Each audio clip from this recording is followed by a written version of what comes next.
শুভরাত্রি বন্ধুরা। আজকে আমি একটা নতুন ভিডিও নিয়ে চলে এসেছি। এখানে আমি ডিনারে বানাচ্ছি একটা রেসিপি।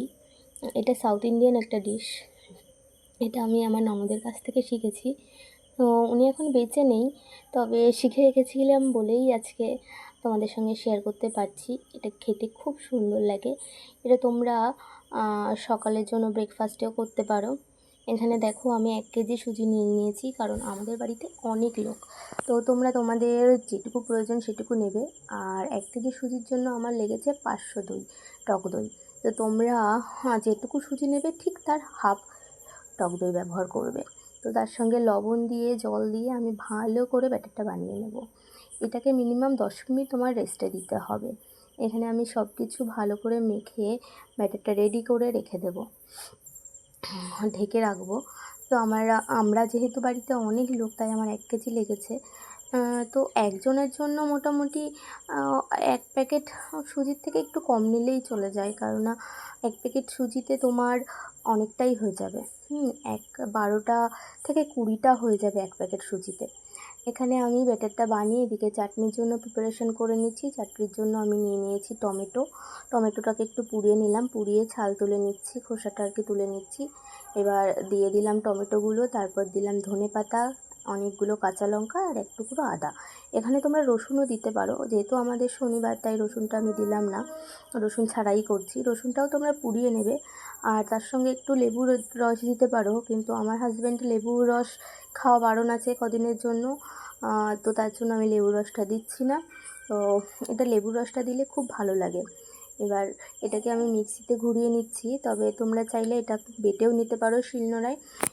শিলনোড়ায় বাটতে অনেকটা টাইম লেগে যাবে, আমার অতটা টাইম ছিল না, তার জন্য আমি মিক্সিতেই করে নিলাম। তো মিক্সিতে করলেও খারাপ লাগে না, ভালোই লাগে। তো এর সঙ্গে তোমরা একটু কারি পাতাও দিতে পারো, কারি পাতা দিলেও সিনটা ভালো আসে। ইনফ্যাক্ট পুদিনা পাতাও দিতে পারো। তো এখানে আমার চাটনিটা প্রায় কমপ্লিট। এবার আমি চাটনিটাকে নামিয়ে নেব। চাটনিটা নামিয়ে নিয়ে আমি এদিকে ব্যাটারের দিকে চলে যাব। চাটনিটা দেখো কত সুন্দর হয়েছে।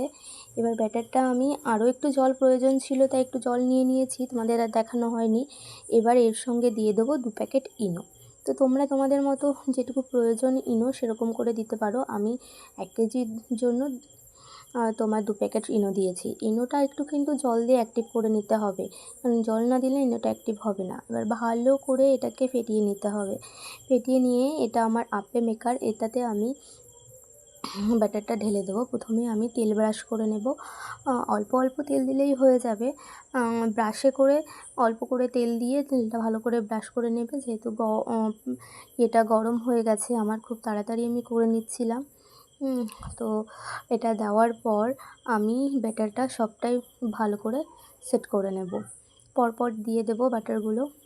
মাঝখানের 3টে না একটু পরে দেবে, কারণ প্রথমে শেষে বাইরের দিকেরগুলো আগে দেবে, মাঝখানের দিকেরগুলো তাড়াতাড়ি হয়ে যায়, যেহেতু পোড়া লেগে যায়, ওর জন্য আমি বাইরের দিকগুলো আগে দিয়ে নিচ্ছি, আর মাঝখানের দিকেরগুলো আমি পরে দিয়ে নিচ্ছি। এটা হতে খুবই কম সময় লাগে, কারণ যখন অল্প সময় থাকবে তোমাদের, তোমরা এই রেসিপিটা করে নিতে পারো, খুব জলদি হয়ে যায়। এখানে আমার খুবই কম সময় লেগেছে এগুলো করতে, জাস্ট সেট হতেই যেটুকু টাইম। এদিকে বাটি নিয়ে আমার মেয়ে চলে এসেছে খাওয়ার জন্য, দেখো ওর খুব ভালো লাগে। তবে চাটনিটা খায় না, যেহেতু চাটনিটা ঝাল থাকে, তো ও খেতে পছন্দ করে না। ওকে সস বা এমনি শুধুই খেয়ে নেয়, ও খুব ভালো লাগে ও খেতে। এদিকে তুলির রিভিউটা সবাই শুনে নাও, কেমন লাগছে তুলির খেতে। দারুণ, অসাধারণ। এটা তো বরাবরই আমার ফেভারিট। সবাইকে টাটা, আজকে আরো সুন্দর হয়েছে। শুভরাত্রি, সবাই ভালো থ্যাংক ইউ। থেকো।